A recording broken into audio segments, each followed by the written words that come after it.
Yo, what's going on, everybody? What up, what up? We got Ethereum calling people out. We got we got the judge for FTX pulling himself off of the case, and we got XRP sitting there making jokes. Let's dig into this, guys. Yo.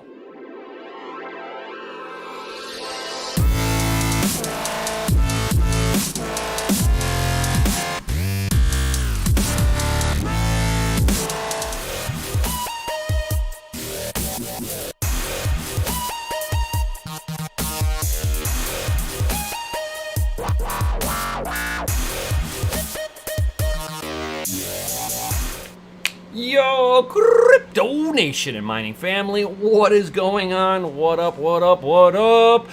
Merry Christmas to everybody, and soon to be Happy New Year. Yo! So what is going on, all you awesome people who got Wheeling Crypto going? I'm first. Yo, we got Bedell with dropping those FAs with Jason the Tiger Osborne. What up, the Deadwood? Merry Christmas to you, homie.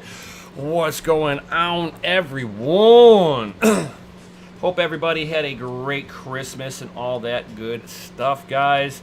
I know I had an amazing weekend of just sitting back, fucking relaxing. Ah, yeah. So let's go ahead and dig into today's topics. Yo. Hey, I don't want this one. I want, let's see here. Let's turn that camera off. There we go. I had it on set up for gaming from last week. Yo. Now we're back in the news portion of it. So, Pallet is giving away a white special edition GeForce RTX 4080 Gaming Pro GPU, guys. So, if you are looking to do an alt-white build, this will be part of it. So, the RTX 4080 Gaming Pro, which had its recent debut, will now be available in the white color scheme exclusively through a special giveaway. Pallet confirms. What should be, yo, what up, DNA Tech? Happy holidays to you too, my dude. What should be noted, however, is that for now at least, the card is the only card out for grabs. So they've only basically got this one that they have partnered or teamed up with Fractal Silverstone and Kingston to prepare a white-themed giveaway for Christmas. The card looks identical to the original black model, so should also come with the same clocks. It's not clear if this model is factory overclocked though, or if it's binned. Be really cool if it was a bin chip, but that's just me. Given how much work and details were put into the card, they can imagine that at some point they'll be seeing the Gaming Pro White available for sale.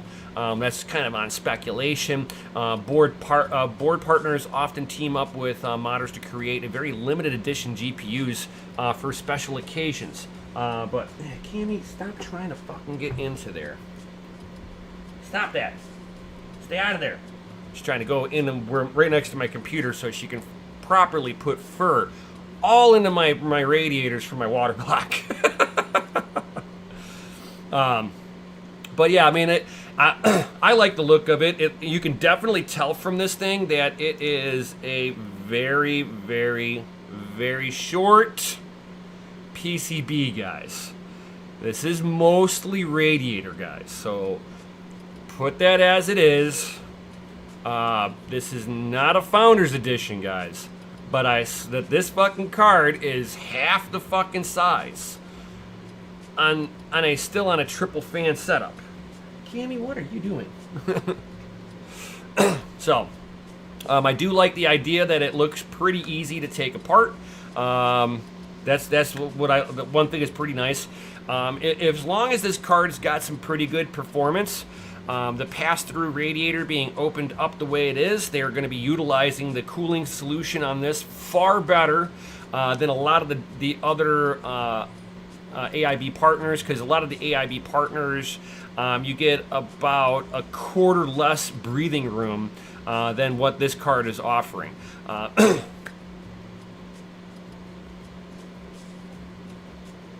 We will maybe have a giveaway on this channel with Amazon return pallets. I'm down, Queeling. I'm down. Just let me DM me whenever you want to do that, and we'll set something up. Maybe for the New Year's. So this, like I like the idea, the look of this card pretty much. They are utilizing that stupid little connector in here. Boo. But man, you can just see how short this PCB is. It stops fucking right here, guys. Like, these last few screws are at the edge of the card. It's like, that is the shortest PCB, I think, for the 40, for an 80 class GPU that I've seen yet. Very interesting.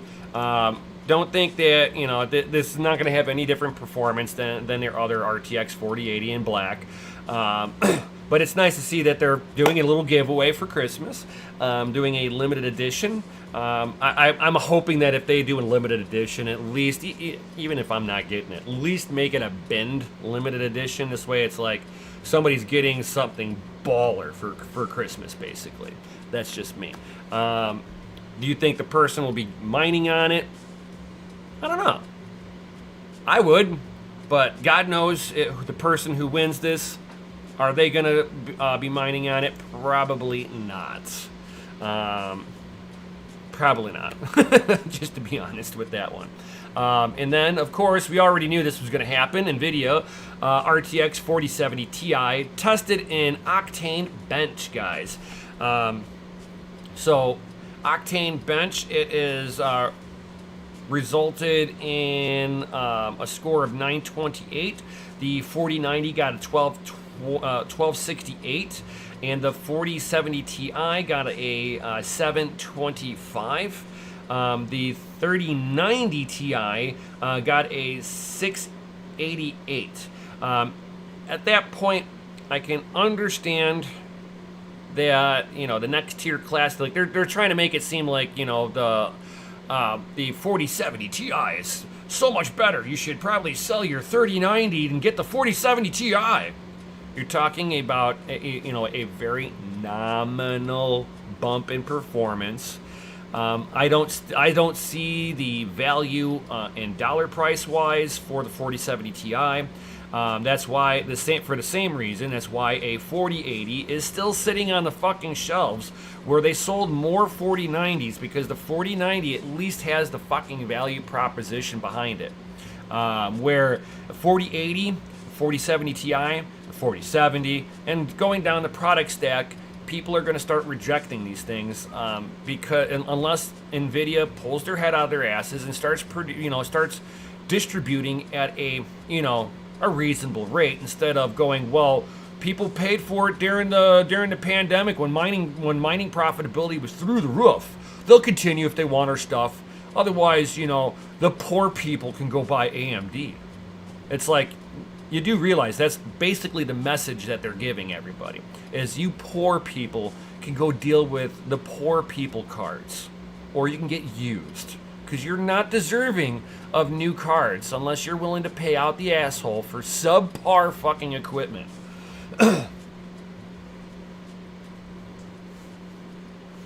Gonna go make a cup of coffee. My gear is so old, just like me. My gear was very, very old, man. It's like you're still running a 480, 580s, even 1060s running too. I've got 580s, 1070s, 1070 Ti's, and 1660 Ti still running.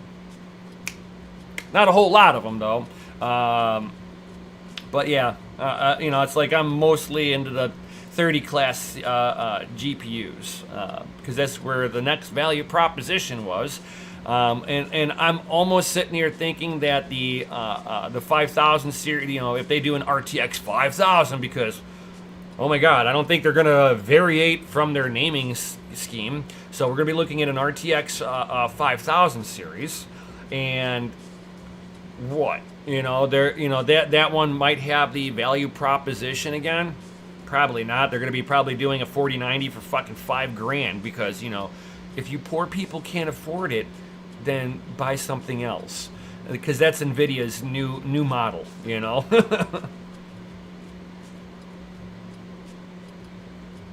Hell yeah, that's what I got. Well, I got a 1660 Ti Asus ROG Strix. I love my ROG Strix. It's a good platform. So basically, you know, at the end of the day, the 4070 Ti is like 5% better than the 3090 Ti. I would probably go, if I was looking at wanting to get a new card, I would look at a 3090 Ti. And if I had a 3090 Ti and a 4070 Ti, well, I'll go buy a used 3090 Ti from a miner that is taking losses on the gear. And somebody dumb can go buy the 4070 Ti that's got money that they don't need anymore. It's like, I meant 1660 Ti. Nice. He's like, forget NVIDIA. That's pretty much where I'm at, where me personally I'm at. If you can't tell with the way that I speak about them now, I'm still running my 3080 Ti water blocked in my rig right now, you know, but when it comes down to down the road when I need to update that once again, it will not be NVIDIA. I'm just saying, will not be NVIDIA. And it's not like NVIDIA, it's not like AMD is not without their fair share of fucking driver issues. You know, at least they didn't disappoint me on this. Their drivers still suck.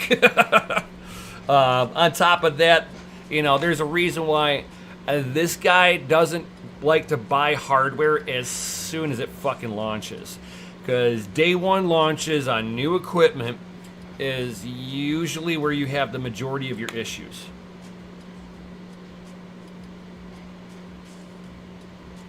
For sure. Just let me know, Wheeling. Just let me know. So, me personally, I would be still going after like a 3090 Ti. I mean, a 3090 Ti is a binned fucking 3090. So a 4070 Ti, ooh, it's 6 or 7% faster than a non-Ti. It's like, so fucking what? You're talking such a small nominal difference.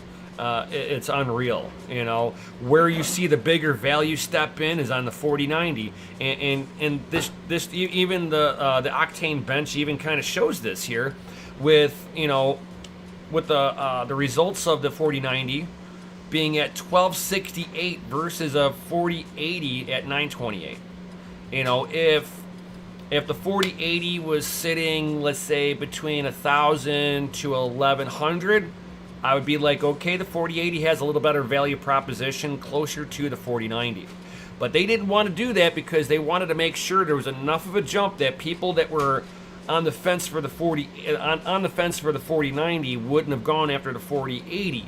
So they, you know, basically, in my opinion, I think they're holding the card back. That could be just me. What up, Big Rome? You know, that's just me. You know, my little tinfoil hat says NVIDIA is holding back the 4080 performance to make the 4090 look better than what it really is. I think the 4070 Ti should still be a lot closer to the 4080. But I think they fucking scaled that back a little bit further than when they were trying to call it the 4080. You know, when they were calling it the 4080, I bet you it would have been within 100 points.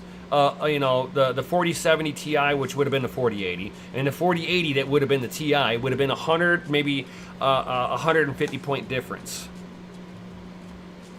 Just saying.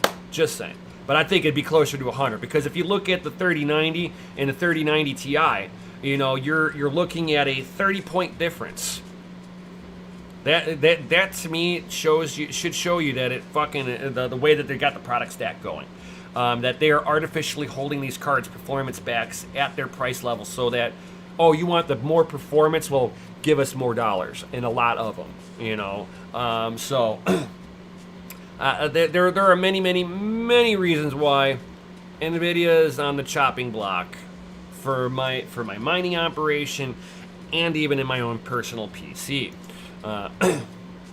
So, yep, I mean, to each person, you're going to pick your own gear. I'm not going to tell you what not to buy, but I wouldn't be, me personally, I would not be going after this 4070 Ti unless this 4070 Ti was sitting at about 450. 450, maybe 500 bucks. Because that's, to me, that's not a bin 4070 Ti. A bin 4070 Ti should be a lot closer to the 4080 class. I'm just saying.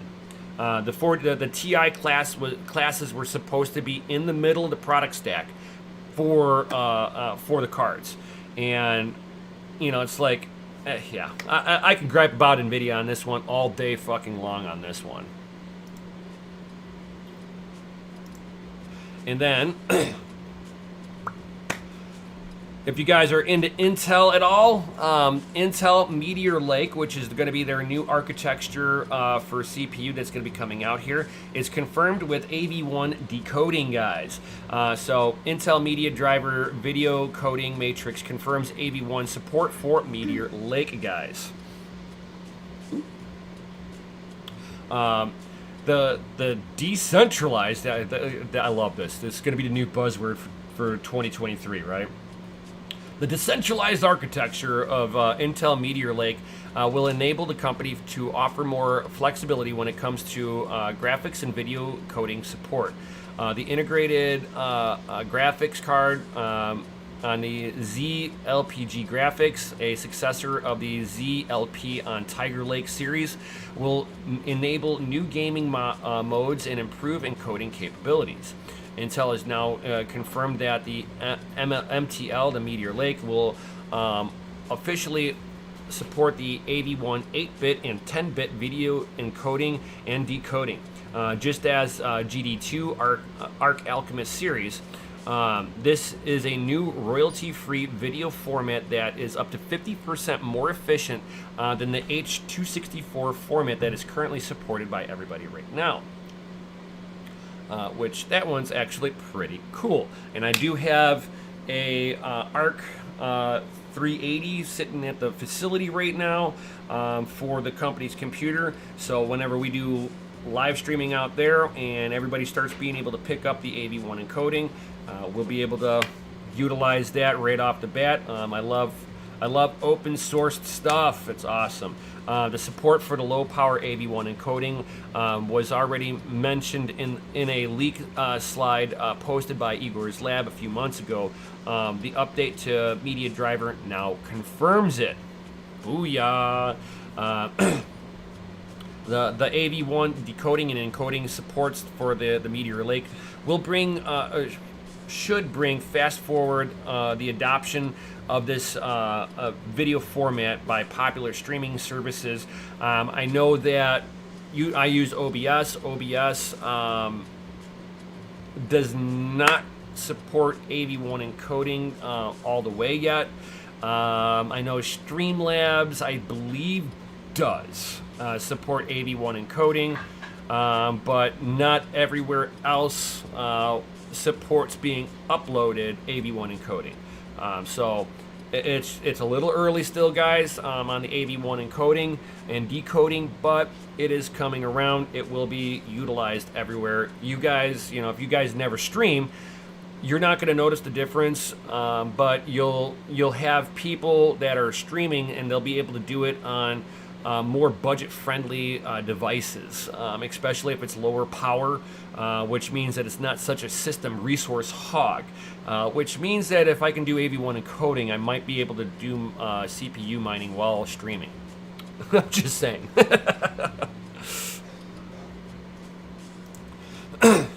All right, so let's get into some of this crypto news, guys. Yo! XRP price prediction as a former Ripple executive says smart contracts are coming. XRP to $1, and they're predicting this within the week. So XRP should hit $1 within the week, guys. You heard it here. We got a shitcoiner sitting here fucking saying it. John Ingskull, or whatever, however you fucking say this guy's name, this fucking shitcoiner thinks that it's gonna hit $1 before 2023.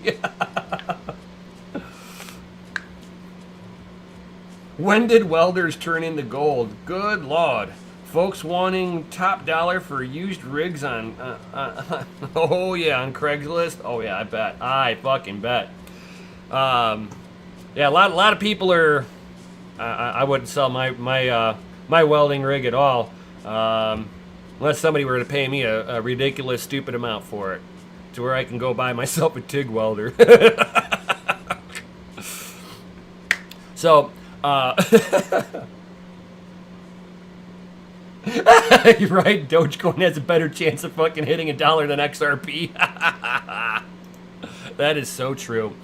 Let me know when it does so I can get rid of everything. Right.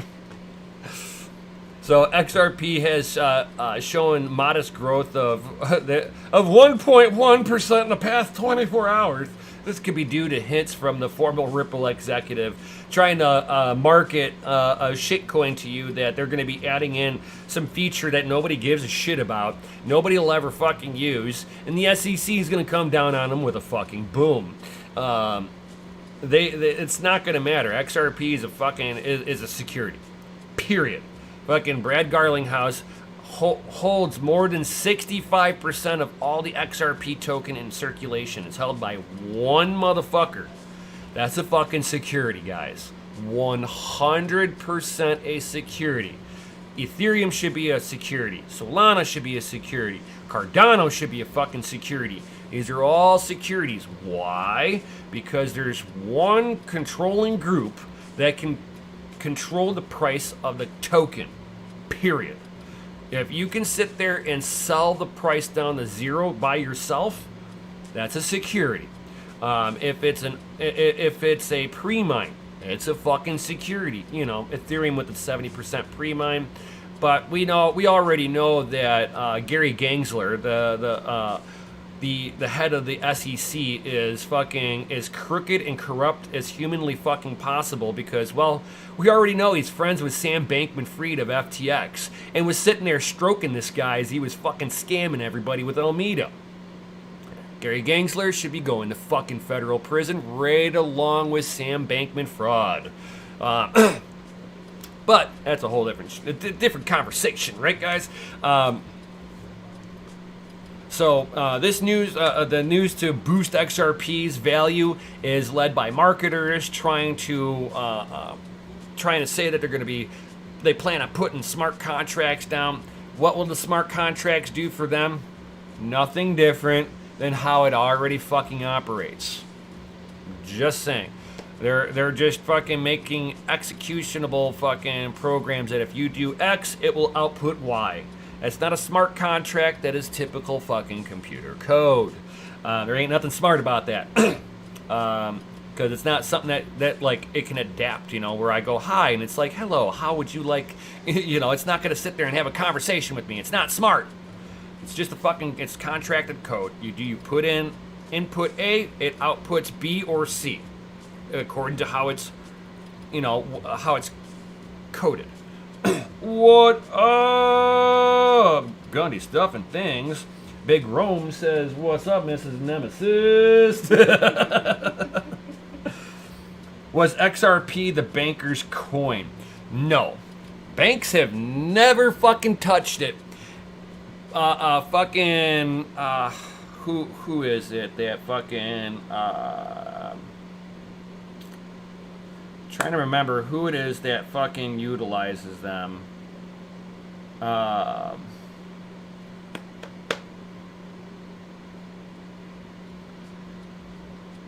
trying to remember who the fuck was utilizing them, because they had to fucking pay them in order to fucking MoneyGram. That's it. So XRP has paid millions of dollars to MoneyGram to make fucking XRP an option on MoneyGram. You want to know how many people have used it? Because XRP is a garbage, useless shitcoin token that has no other use than to fucking steal your Bitcoin from you. That's all it's for, is to transfer the Bitcoin out of your wallet and never get it back. That's XRP. If you buy XRP, plan to be scammed. What up, rude?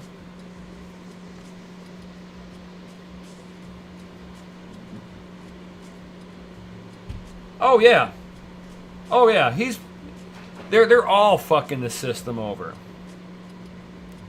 Merry Christmas to you too, rude. Merry Christmas to you too.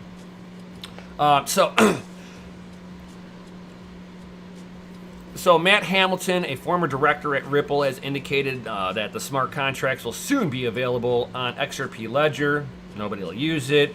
The blockchain already has functionalities for features such as fungible tokens, non-fungible tokens, escrows, decentralized exchanges. If anything's built on there, it's centralized by nature. So we're just going to put that out there. I'm going to correct this shitcoiner's fucking marketing scam here that he's trying to sell XRP to fucking ignorant people that don't know better. That's basically what this whole article is about, is buy Ripple because you're too ignorant and haven't done your research. If you only read this, just buy, right? Not one bit of this are they going to sit there and talk about, you know, how Bitcoin is already basically able to do all this stuff already natively. Just saying, we're talking computer programming here. NFTs have been on Bitcoin. You can do Bitcoin escrows. I can do multi-sigs. I can do DEXs. I can do fungible tokens, all on Bitcoin. But no, nobody wants to build on Bitcoin because then they can't scam you. So they're going to launch their own fucking shitcoin to fucking scam you out of your what? That's right, Bitcoin. Because that's what they're in it for. They're trying to get Bitcoin as cheaply as possible. So, yeah, this has got to be the funniest thing that I've seen. Ripple will never fucking return back to its all-time highs. It's not gonna fucking happen. And whenever the SEC fucking finally comes down with them with a boom, XRP will be smashed into the ground, and anybody then it'll be a big game of hot potato, because the hot potato will be the last person holding is the one that gets screwed. The XRP price outcome tied to the SEC case 100%. While the technical outlook for XRP price appears positive, no, it doesn't. The outcome of the legal case between Ripple and the United States SEC will ultimately influence the direction. It will be considered a security because one man controls more than 60% of the tokens. That's a security right there. They're trying to fucking argue the nuances on this. And, yeah, good luck. The SEC can tie up XRP for the next 10 years. I've seen SEC cases go between anywhere from a year to 15 years. So XRP is pretty much dead. Altcoins offering quicker returns always because you're playing in the casino. You're not actually investing. You're gambling. Let's just be realistic about this one. So I mean, like, for all the altcoin market is just fucking period fucking gambling at this point. XRP has lost its gambling ability once it crashed out from its $3.25 high. If you guys, anybody bought in at that time and did not sell, good luck. You're going to be the ultimate bag holder of a shitcoin that has no utility and no bank will ever fucking touch it. Why would a bank want to touch this when they've got Bitcoin? Why would a bank want to touch this when they've got their own currency? Why would a bank want to touch this when they have SWIFT already? These are legacies, they can use a legacy system or Bitcoin. They do not need XRP to do international settlement at all. That is one of the big marketing lies from XRPs, that they were going to replace SWIFT. Bitcoin can already fucking do that. And if you want it faster than what Bitcoin can do it at, they got Lightning Network that runs with Bitcoin. So either way, it's Bitcoin's the answer. There is no necessity to be using these fucking centralized shit coins that will eventually become a security. Whew. Talking about that sweet Bizity Bitcoin, guys, and other things. Mike Alfred, who's a big Bitcoin bull, guys. Investor Mike Alfred claims Binance has no CFO. And if you guys don't know what a CFO is a chief financial officer, in talks with Warren Buffett's firm for funding. Yeah. Binance is looking for fucking funding, guys. If you guys have your money in fucking Binance right now, get it the fuck off of the exchange. You don't go asking fucking Warren Buffett, who hates fucking crypto, for a bailout unless you got a financial fucking problem. During one of the interviews that CZ made, he basically, if somebody sat there and said if they were the sole person that had all the crypto that was owned by an entity, could they just pull it off the exchange, and would you be okay about that? And he's like, yeah, we'll get our lawyers involved. That tells me right fucking there they ain't got it. So again, not your keys, not your cheese. Get your shit off the fucking exchanges. Binance is probably not one of those. At first I thought that with him sitting there going, we're going to be more transparent. We're going to show everybody our hot and cold wallets. We're going to, show that we have the funds. And that they owe no money to nobody, right? Why would they be asking for fucking money if they are, surviving off of the fees from the customers? Because that's how the exchange is supposed to be able to operate, that they're supposed to be, you buy Bitcoin off of them, that little fee that they charge you is supposed to be what keeps their lights on. And if they're overextended, or because their war chest is very small, that will show that, they are in a little bit of hot water with the way that the market has downturned, right? So Mike Alfred, he had gotten off the phone with a fund manager closely connected to one of the earliest investors in Binance. He said a few interesting things. One, he confirmed that Binance has no CFO. CZ doesn't want a single centralized CFO. Binance has 20 plus employees in its treasury. So they have 20 independent people, and he just doesn't want centralization. I'm sorry, but you're in fucking exchange. That's already centralized. What does it matter in how the company is operating if it's centralized or not? You can have a fucking CFO that has 20 employees underneath him to help make the best decisions, but you should still have a CFO. I'm just saying. Unless the company is so small that, it's like me and Mikkel. Me and Mikkel are everything in the company, right? Because it's just us. The more employees you get, the more you start delegating that work out to more people. But at the same time, you need to have somebody in control of those departments. To sit there and say, oh, it's decentralized. Well, we should try decentralizing football teams. How about a baseball team? How about decentralizing the fucking military? Because, people are motivating by themselves naturally, right? This happens all the time. If this was the case, construction companies wouldn't need a foreman. Jobs wouldn't need a due date. People would just get it done. But this is not the case. So we need management in place in order to make sure that everybody below the management line is being held accountable, making sure that they are staying on the deadlines. You got to have a coach or a manager to kind of keep everybody in the right direction. Otherwise, you're going to have 20 plus employees going 20 plus different directions. This is not a good way to run a business. This is just as bad as Alameda sitting there and going, oh, we don't use high-level math and we don't use stop losses. Guys. It's like the companies have been ran like this for more than 100 years for a reason, guys. Because it fucking works.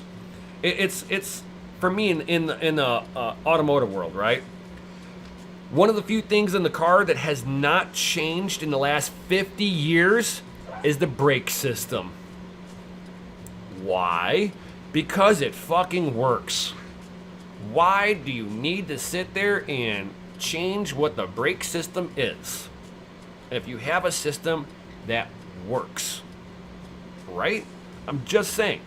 And to sit there and say that, you know, they need to be decentralized, that, to me, that's just, it shows that he's lacking in certain areas for business. And it makes me wonder how badly how badly overextended he really is. And that's one of the reasons why he is now trying to convince Warren Buffett as a Binance investor. So Binance is active in talks with a potential new keystone investors, including Warren Buffett's Berkshire Hathaway, about an equity round that would provide support and credibility to the company. And it's funny that he puts in there credibility. It's because he can't fucking prove that he has all the funds. Your fucking funds are not safe food on Binance. You leave it on there and you guys get burned, I warned you. Do not leave your money on Binance. This is somebody who's operating in Malta. Why is he in Malta? Because it's a fucking tax haven. Why is it also a nice place to be in Malta? Because you can't be fucking extradited if you do something shady as fuck there. Just saying. If you're on Binance, you do this at your own risk now. And talking about Alameda, boom, former Alameda, Caroline Ellison, who that funky looking chick, confirms that they borrowed billions from FTX customer deposits as part of a plea deal. Yo, confirmed. Fucking scam, bank, and fraud fucking knew that Alameda was taking the funds directly from deposits. And they thought they could fucking gamble that shit and double the money. This is why you shouldn't fucking leave your money in the exchanges, because you don't know if they're doing this crap on the backside. You don't know what half of these fucking companies are doing on the backside. Especially Binance, because, they're overseas. They don't got to fucking report hardly anything to the United States. And yes, they got a U.S. side of it. So did FTX. Not everything was seen. Just saying, right? Just saying. So, according to the court documents, Caroline said that scam, bank, and fraud signed off to a materially misleading financial statements for Alameda lenders, knowing it was illegal. Caroline, the former CEO of Alameda Research, said that as part of the plea deal that she was aware FTX funds had been made available for the venture capital firm's investments.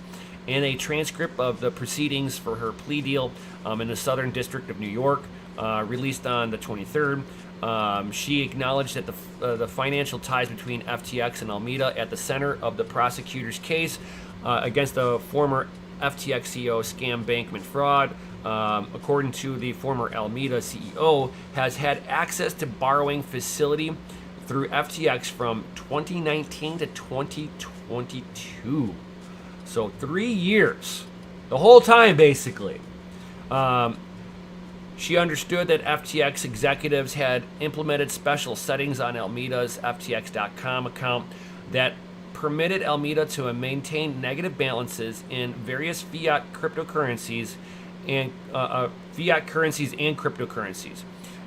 In practical terms, this arrangement permitted Alameda access to an unlimited line of credit without being requested to post collateral, without having to pay interest on negative balances, and without being subject to a margin call or FTX.com's liquidation protocols. If Alameda's FTX's accounts had significant negative balances in a particular currency, it meant that Alameda was borrowing the funds from the FTX customers had deposited onto the exchanges.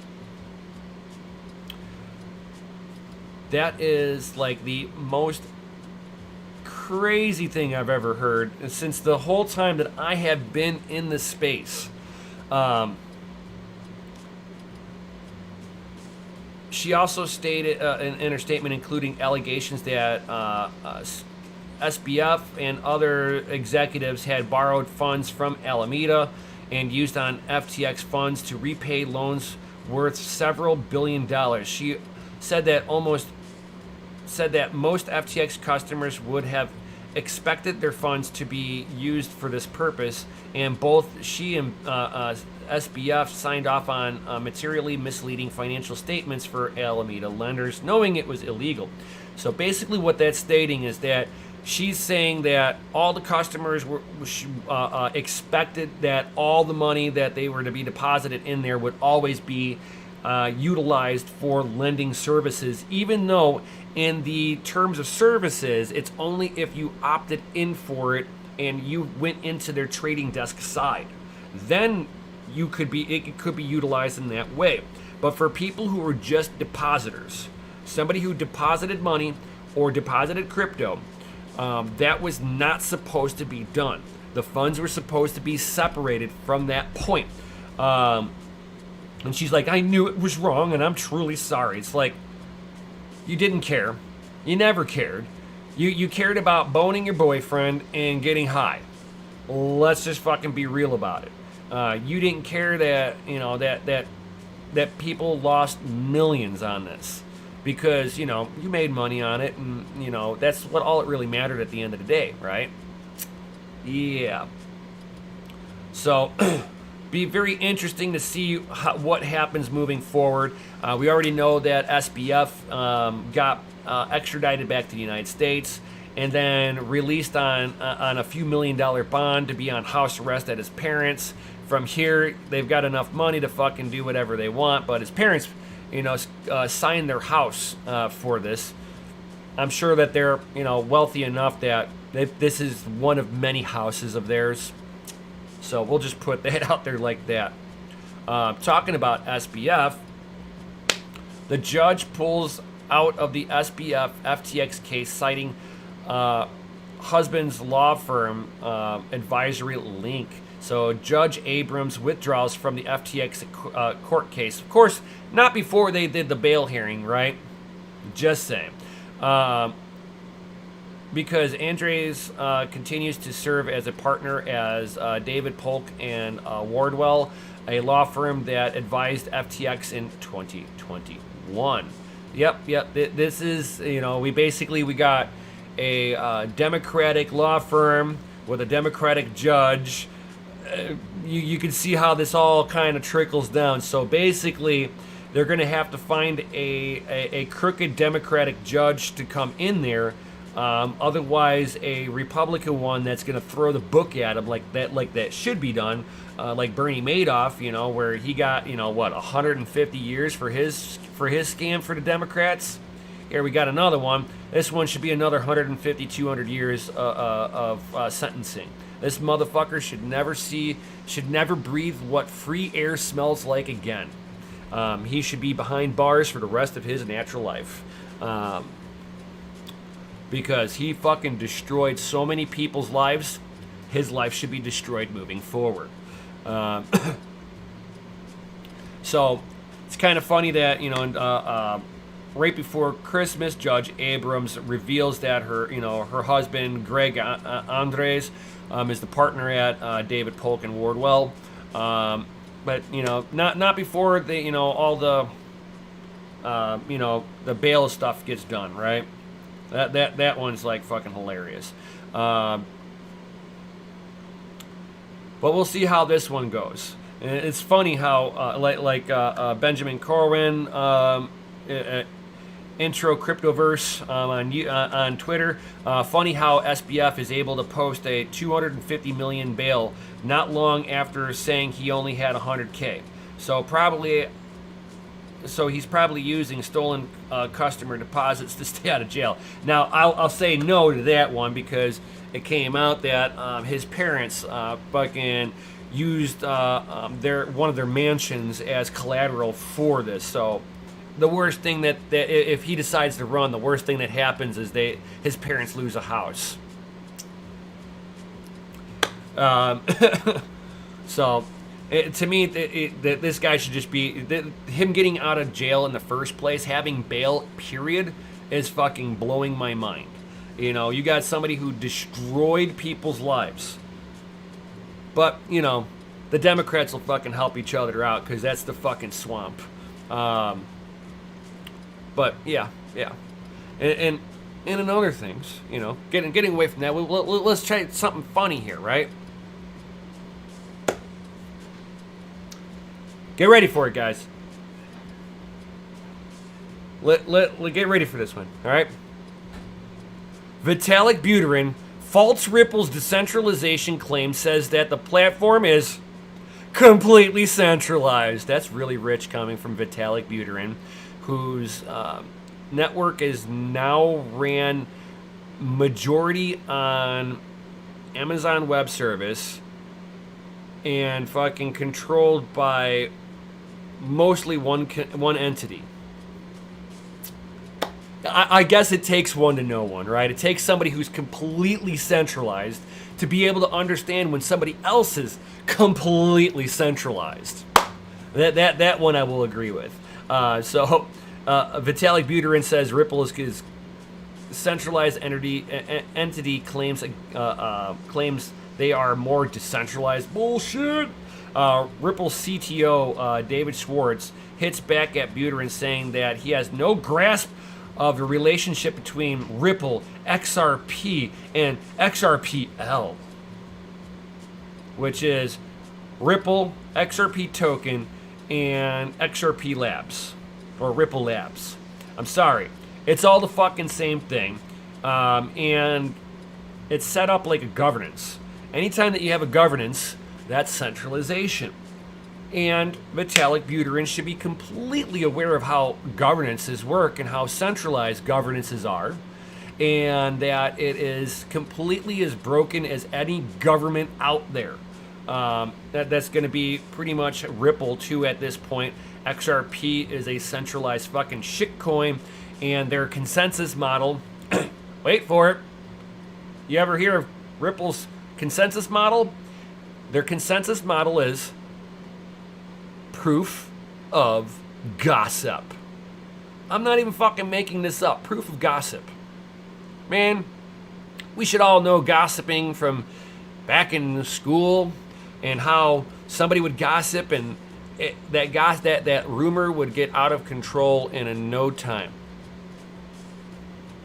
You know, it could have been, oh, I was laughing at, you know, so-and-so because they tripped and fell over here. It was hilarious how, you know, they did X, Y, and Z and they cashed out.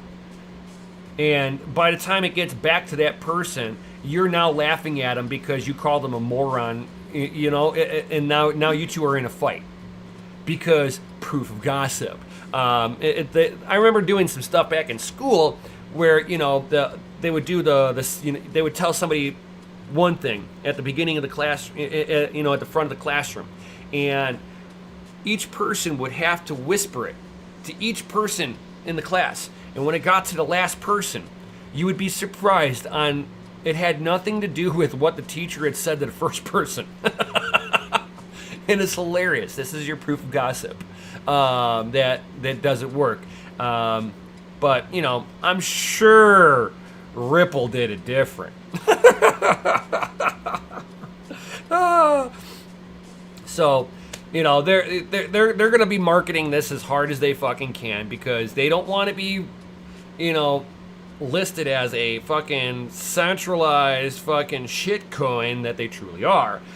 They want to be marketed as that they want to be something that can be utilized with the banks. They want to be a banker's coin, and no bank will ever use it. No government will ever use their garbage, and they have to fucking pay people to fucking utilize it. They can pay me. I'll utilize it if they paid me like they pay MoneyGram. I'll utilize it all the time. They just got to pay me like MoneyGram. It was, a few $1 million. We're good. We're good, Ripple. I'll push it for a few $1 million. Come on. And I'll take that in Bitcoin, not in Ripple. I'm just fucking saying. But it's kind of funny. You get into a super bear market, and the fucking shitcoiners are trying to devour each other. They're fucking slinging mud at each other. It's like, bro, you're taking the shit from your house and throwing it into their house, and they're going to take the shit from their house and throw it in yours. Either way, you're both standing in shit. I'm just saying. Just saying.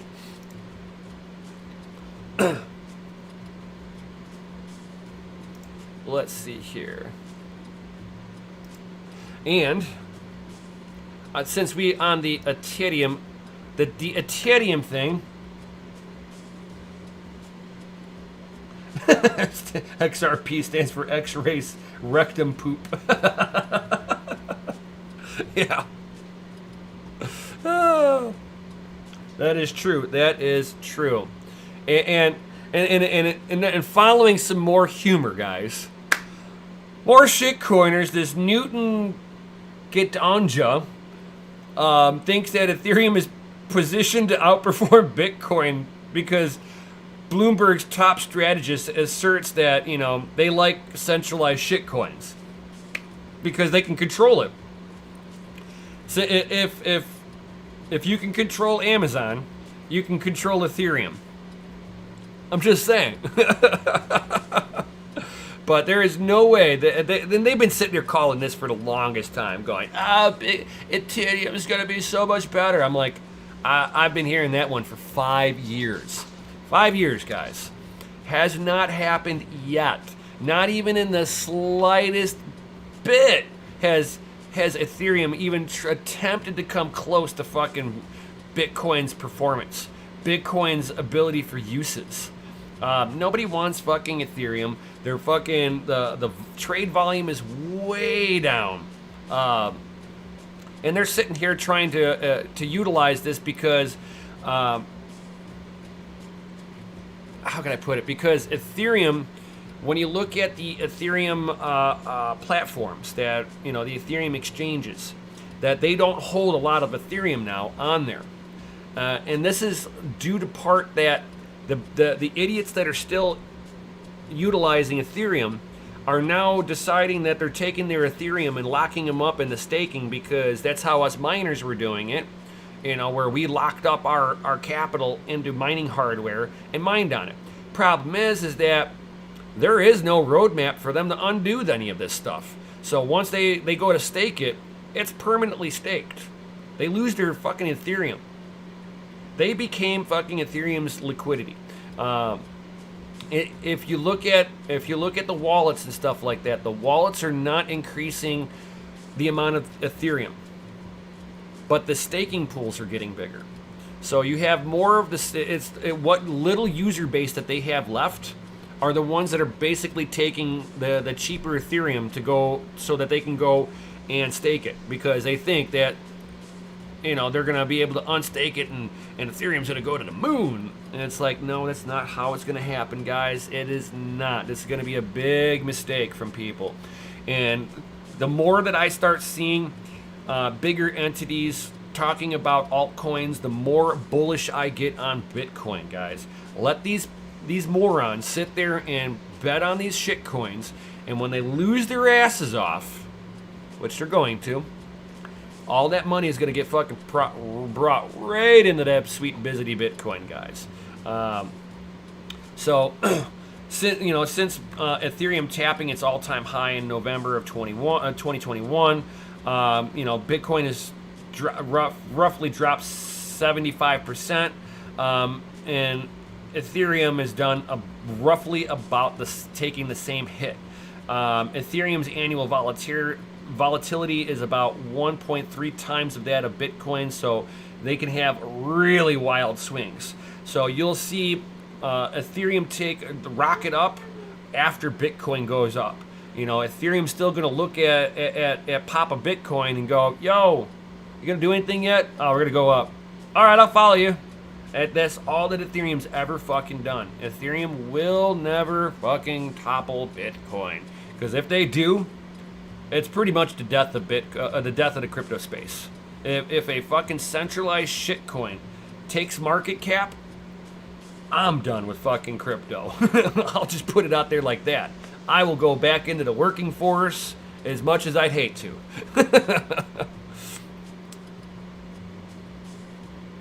And then, economic fragility could soon give Bitcoin a new role in global trade, guys. This one is one that I'm actually interested in. So the chaos that everybody's experienced in the global markets this year and last year, global geopolitical upheavals magnified by the influence of broken supply chains, inflation, and heavy national debt loads, seems to signal the beginning of a new era. All of this within the context of the United States dollar saving as the primary global reserve currency. Currently accounting for about 40% of global exports.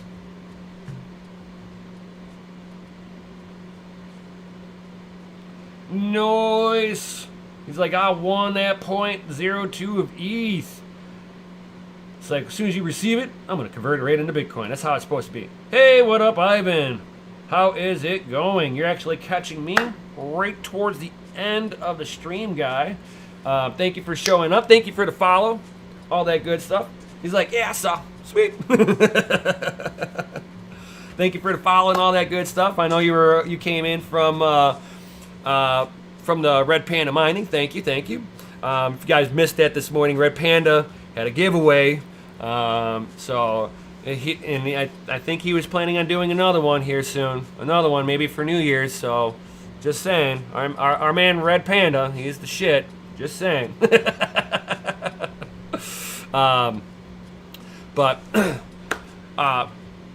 Aggressive interest rate hikes have wreaked havoc on global markets. As a consequence, more countries may embrace Bitcoin in the years ahead, guys. Nice.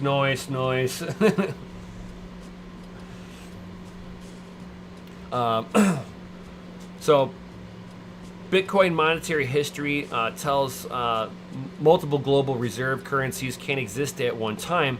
Many countries are actively seeking a reserve settlement that is insulated from global political strife, and Bitcoin will fit this bill.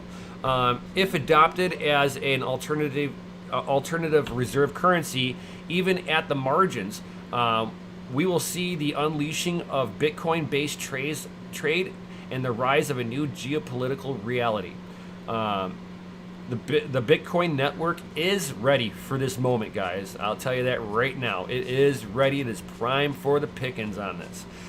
There are many reserve currencies in the world, from the US dollar to the Chinese yuan, to the Japanese yen, and more. But the US dollar is by far, in terms of popularity, in use for exchange.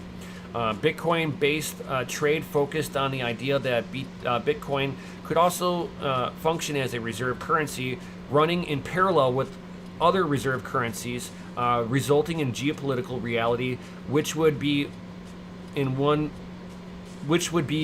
which supply and demand are at the forefront of leverage between nations. So basically what that means is that,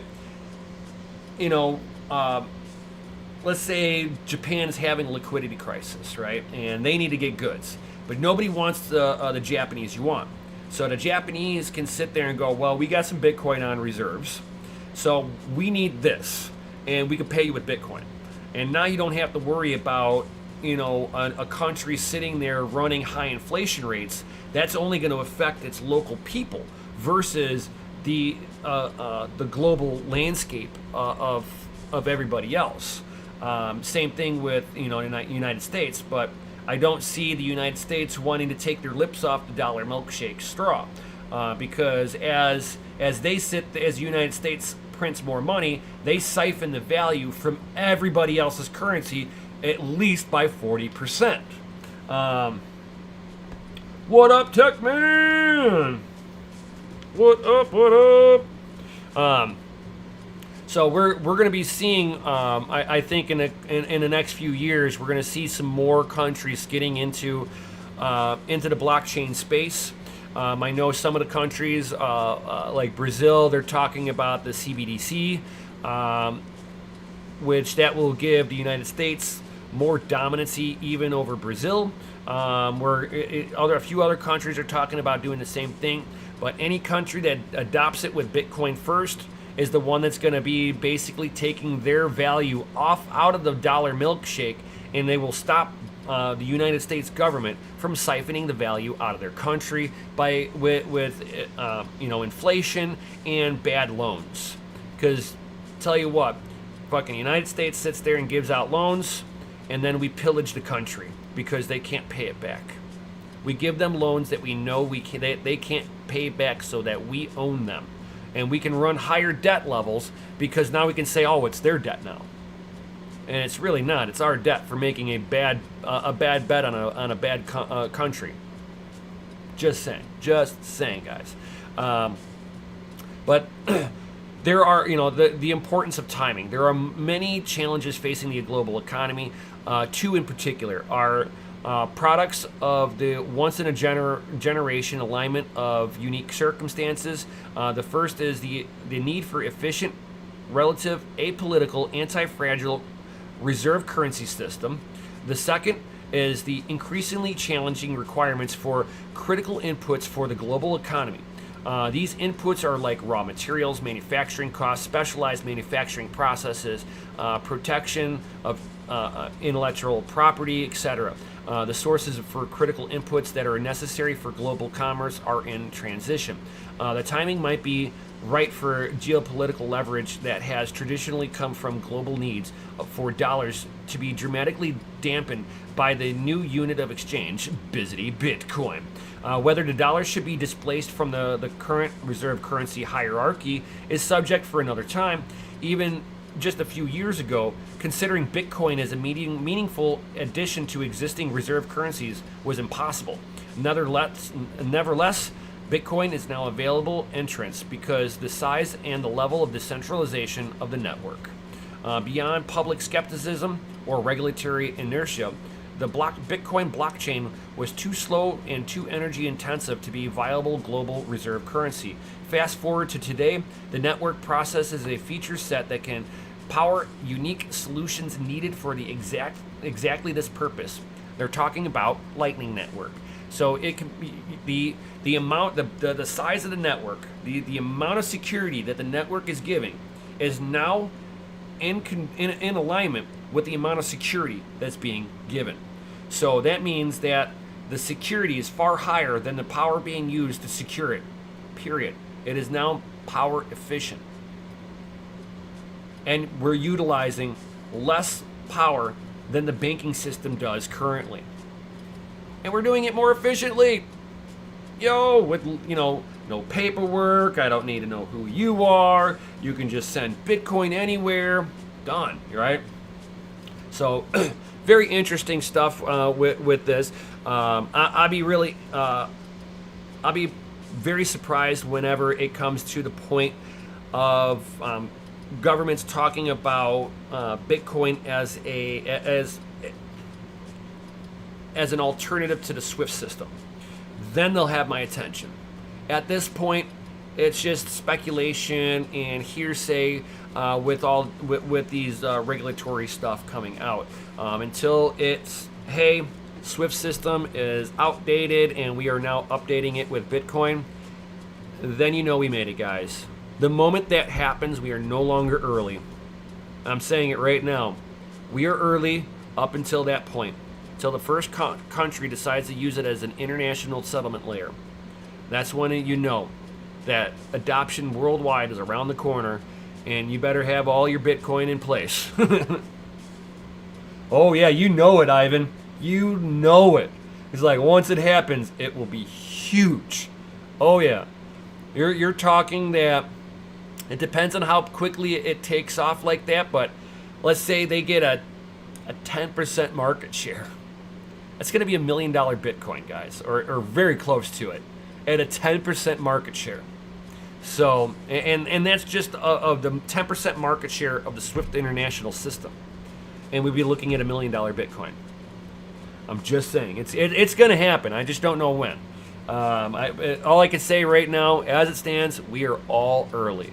And we better hope that no shitcoin fucking dethrone or attempts to dethrone fucking Bitcoin. Because if it does, then fucking the cryptocurrency fucking experiment is dead. It will be absolutely dead. Because everything else is, all the other cryptocurrencies out there are no different than the US dollars we already use, or whatever country you guys are from, whatever current local currency you guys are using. Shitcoins are no different. Absolutely no different. They can change code at will. They can fucking increase or decrease the supply of tokens. These are same things that they can do with cash right now. And then they're going to add in, we're going to whitelist wallets, so now they can censor your transactions. They can seize your money because these are fucking shitcoins. Bitcoin, you don't have this problem. This is why Bitcoin will ultimately win. Yep, it's just a matter of when. Might be at the end of this year. Don't know. Doubt it. Be awesome. Fucking hit January 1st and Bitcoin goes to $500,000. Bro, I'm down. I'll be a very happy person. So does anybody, before I head up out of here, we are at that 1 hour marker, guys. Does anybody have any comments or questions before I slide up out of here, guys? Thank you all for being here. Definitely smash that Lizzie like button. Subscribe if you're new here. Hit the bell notification. Make sure the bell notification's turned on for all. I've had issues with this on other channels. And I thought they were being shadow banned until I realized that I was only being notified for like one thing, not everything. So definitely check all that stuff out. If you are new here, I do have Discord. Links down below. It's free to join, guys. If you guys would like to have your rigs hosted at the Family Mine LLC, I have a Patreon link down below. I have 3 different tiers. The pseudo hasher tier, which is going to be your VIP tier. If you get into there, you get VIP access first to the facility. So if you get into the pseudo hasher tier, you will basically secure yourself room on our shelves, guaranteed, before we open up the doors to the public. And I'm at that point where I'm just kind of saving up money right now. Ooh, excuse me, so that I can purchase more fuse panels and a transformer. That's pretty much what I need, and then I can start bringing in more people. Yo. Oh, I did, Bedell. I certainly did. I thanked them 3 times. and he did say it on the live stream before we headed out of there. Right before he put up New England Crypto's fucking YouTube channel up there. So yes, I did thank him. But thank you for holding me accountable, man. I'm not gonna discount what you just did. So thank you, because if I hadn't have said if I hadn't thanked him, that would have been a reminder to me, and I would have had to have done it right now. But I've already done it. Did it 3 times, but thank you, my man. Because fucking Red Panda Mining is the shit, dude. He is the shit. So, anybody else got any other comments or questions? Oh yeah, you know it, Ivan. If Bitcoin shoots to the moon, your grandmother's gonna be asking you how to get Bitcoin. I'm just saying.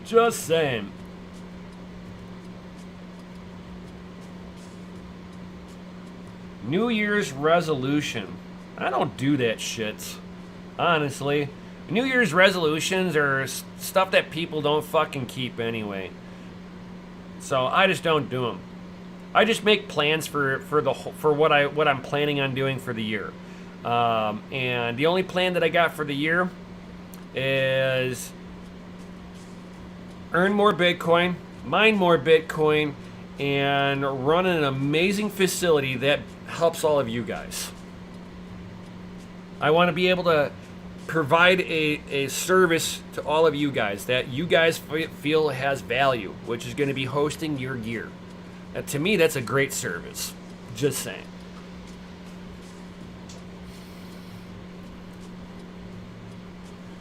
Anybody else got anything any other comments or questions before I get up out of here, guys?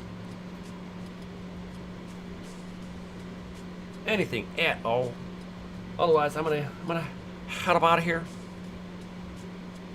Spend some time with the Weefy, who's huddled underneath a blanket right now. Oh. For sure, DNA Tech. Cheers to you too. Yes, sir. Yes, sir. Crypto Bedell. That will be at the end of the week. I'll be doing a drawing here to give away hash rate for another 30 days off of an S9. And you guys can all potentially win 13.5 terahash worth of Bitcoin mining for 30 days. And all you got to do is give us a Bitcoin address to mine to. And that's all being hosted at the facility right now as we speak. Yo! And it'll be epic.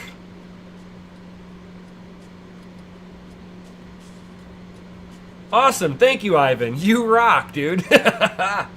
Yo! All right. Sounds fire. Exactly. So, yep, guys. It'll be. I'll probably do that on next Monday.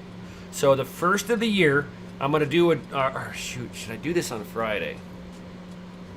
You know what? I'm gonna do that. I'm gonna do the drawing on Friday, guys. Just so you guys know. So be here on Friday. After 4 p.m. Central Standard Time, and we will pick the next winner, and then come Monday, the first of the year, your wallet will be put into the Bitcoin into the mining address, and you'll be getting Busy Bitcoin. Yo! And with that being said, thank you everybody for being here. You all rock. You are the reason why I do this each and every day. And if you guys are into like working out, hanging out, whatever, morning time is more just kind of hanging out, shooting the shit while you guys are at work or on your way to work, or just helping you get a little motivation to, make your body healthy. You know, what good is it having all the Busy Bitcoin if you're too sick to be able to enjoy it? Yo, just saying, guys. And with that being said, thank you everybody for being here. Definitely smash that Lizzie like button and all that good stuff. Peace out, stay savage, and may your hash rate be high and your watts be low. And I'll see you on the next one. Yo!